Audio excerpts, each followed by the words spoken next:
स्वागत है आप लोगों का मेरे एक नए चेस के वीडियो में। तो आज मैं आपको बताने वाला हूँ चेस कैसे खेला जाता है।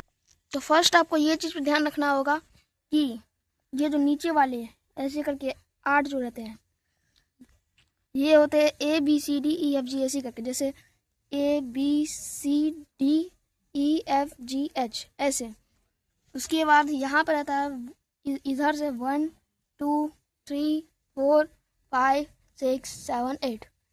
इसमें टोटल 36 बॉक्सेस होते हैं, जिसमें से 64, जिसमें से टोटल 32 वाइट के होते हैं और 32 ब्लैक के होते हैं।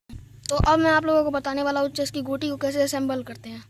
तो फर्स्ट मैं आपको जितना भी आगे ये छोटे छोटे गोटी दिख रहे हैं, ये इधर सिर्फ पाउंड लगेंगे, पाउंड छोटे से गोटी। रुकिए मैं आपको दिखाता हूँ। ये होते हैं पाउंड छोटे से। तो मैं आप लोगों से असेंबल करके मिलता हूँ। तो आप लोग देख सकते हैं मैं आगे 6.5 पाउंड लगा चुका हूँ, 8 के 8 पाउंड। अब मैं आपको पीछे वाले में बताता हूँ। तो ये जो 2 कॉर्नर होते हैं, एक ये और दूसरा साइड का एक ये कॉर्नर, इन दोनों जगह पे रुक लगता है। तो रुक के बारे में आपको बताता हूँ, रुकिए। तो फर्स्ट रुक यहाँ पे लग गया और सेकेंड रुक यहाँ पे लग गया। तो अब मैं आपको पाउंड के बारे में बताता हूँ। ये जो छोटे छोटे गोटी होते हैं पाउंड, जिसको हम हिंदी में प्याला बोलते हैं, ये 2 स्टेप और 1 स्टेप आगे चलते हैं। जैसे इनके आगे में कोई गोटी ऐसे रहा यहाँ पे है, तो ये जो है छोटे प्याले अगर ये चलेंगे आगे 2 स्टेप, उसके बाद जो है अगर इनके आगे कोई गोटी रहेगा तो ये या तो यहाँ पे जाएंगे साइड में या तो इस साइड जाएंगे। ये इसको डायरेक्टली नहीं काट सकते हैं। और एक अमेजिंग फैक्ट है ये है कि अगर हम इसको यहाँ से ले जा के पूरा आगे पहुँचा दिए तो ये किसी भी गोटी से ट्रांसफॉर्म हो सकता है। जैसे हम यहाँ पे गए तो हम इसको जो है अपने रुक से भी ट्रांसफॉर्म कर सकते हैं। रुक, यही वाला रुक का काम ये होता है कि अगर उसके आगे सामने कोई गोटी नहीं है तो ये सीधा डायरेक्टली कहीं पे भी जा सकता है। समझ लीजिए कोई भी डायरेक्शन में जा सकता है, सीधा सा बात। अब मैं आपको किंग के बारे में बताता हूँ। यही किंग, ये किसी भी डायरेक्शन में 1 स्टेप चलता है, किसी भी डायरेक्शन। जैसे अभी किंग यहाँ पे है तो किंग यहाँ पे भी चल सकता है, यहाँ पे भी, यहाँ पे भी, यहाँ और यहाँ, कोई भी, यानी बॉक्स टाइप में कहीं पे भी चल सकता है किंग। क्वीन लगता है किंग के, या लगती है किंग के लेफ्ट साइड में। देखिए यहाँ पे लग गई क्वीन। क्वीन जो है कोई भी डायरेक्शन में चल सकती है, पूरा समझ लीजिए इसका पूरा बॉडी है, आगे से पीछे, पीछे से आगे, प्लस डायरेक्शन में चल सकती है, इनटू में भी चल सकती है, तिरछा भी चल सकती है।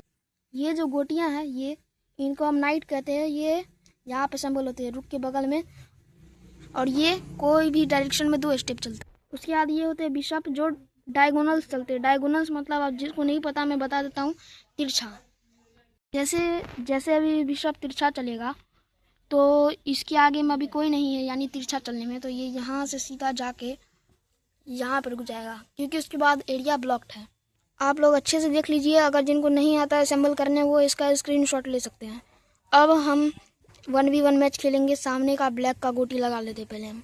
तो आप देख सकते हैं मैंने सभी गोटियों को अच्छे से अरेंज कर लिया है, स्क्रीनशॉट ले लीजिए।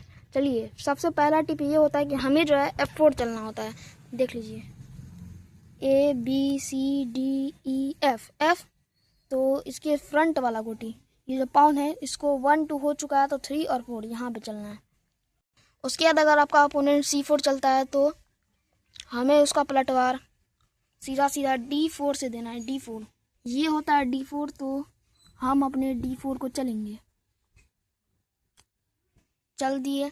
अब अपोनेंट चलेगा E4, तो E4 का जवाब हम देना अपने बिशप को डायगोनल चल के, जैसे यहाँ से जाएगा और यहाँ पे रुक जाएगा ये वाले बॉक्स पे। जैसे आप देख लीजिए यहाँ पे आके रुक चुका। अगर अपोनेंट क्वीन को चलता है, फ्रंट में लाता है, तो आपको ज़्यादा कुछ नहीं करना, बहुत ईजी है, तब तो गेम और आसान हो चुका। उसके बाद हमें भी अपना क्वीन का सपोर्ट ये फ्रंट वाले पाउंड पे देना है, ये जो क्वीन है। तो चलिए वहाँ पे देते हैं। तो हमारा क्वीन यहाँ पे आ चुका है। तो चलिए आप देखते हैं अपोनेंट क्या। अगर हमारा अपोनेंट अपने क्वीन को तिरछा चल के यहाँ पे लाता है तो हमें ज़्यादा कुछ नहीं करना है। हमें जो ये अपना क्वीन है, इससे इसका क्वीन को काट देना है। और आपको ये बात पता होनी चाहिए कि अगर हम किसी को क्वीन को अपने क्वीन से काटते हैं तो हमें एक एक्स्ट्रा चांस मिलता है। तो हम अपने क्वीन को लेके सीधा यहाँ पे जाएंगे। अगर आपका अपोनेंट अपने किंग को बचाने के लिए बिशप को आगे लाता है तो ज़्यादा कुछ नहीं करना। तो हमको उसके बिशप को नहीं काटना है, सीधा सा बात है, हमको साइड ले लेना है। अगर हम साइड नहीं देंगे तो क्वीन हमें काट यानी किंग हमें काट देगा। तो उधर का किंग समझ जाएगा कि अगर वो यहाँ पे भी आएगा तब भी कटेगा और कहीं भी जाएगा तो तब भी कट ही जाएगा, क्योंकि यहाँ से बिशप उसको काट देगा।